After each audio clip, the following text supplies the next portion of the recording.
internet can be a scary place with all kinds of bad guys and even good guys trying to spy on what information you're sending through the tubes. Even if you have nothing to hide, maybe the thought of folks snooping on you makes your skin crawl. I'm Tom Merritt from CNET.com. I'll show you a couple of ways to surf anonymously on today's Insider Secret.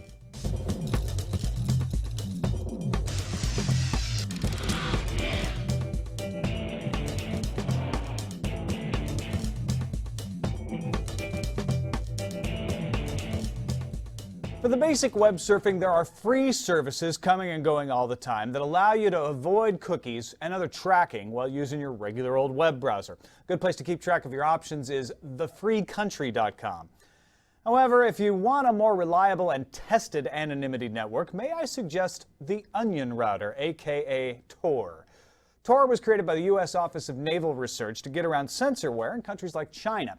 And then the EFF took it over and ran it for a few years, and it is now run by the Tor Project, a nonprofit organization. Here's a simple view of how it works.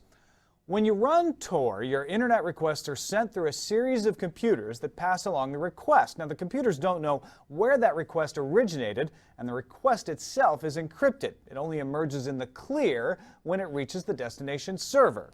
So let's take an onion. I initiate an encrypted request that gets sent to this layer, which then gets sent to this layer, but the layers only know the last layer they got it from. They can't trace it back to the source. See? Hence the name, the Onion Router. It's very easy for you to use Tor on your end. Go to torproject.org and download the right software bundle for your computer. You get a few pieces of software in addition to Tor. Vidalia is a graphical user interface. It starts relaying traffic through Tor and allows you to manage how Tor works for you. There's also something called Privoxy that I'll get to in a minute. First, though, you have to configure the different programs you use to take advantage of Tor. Read the guide or visit the Tor wiki to learn how to configure specific apps. I'll show you how to set up Firefox as an example. Now, my version of Vidalia here automatically installed Tor button in Firefox and configured it. If yours didn't, for some reason, go to addons.mozilla.org and find Tor button. Once Firefox is up and running, go click on the words Tor disabled. They should become Tor enabled.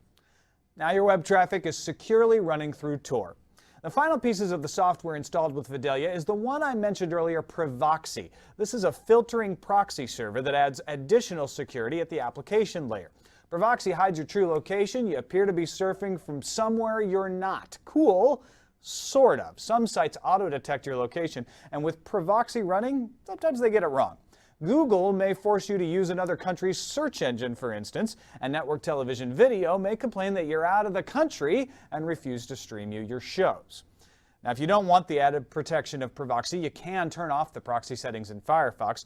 Go to Preferences, Advanced Settings, and choose No Proxy. That decreases your anonymity, though. Just remember that you have to have Tor enabled every time you browse, or what you're browsing is going to be tracked. Also, keep in mind, some security researchers have found some possible vulnerabilities in Tor. Nothing's 100%, but the Vidalia interface with Privoxy and the Firefox plugin greatly increases your anonymity.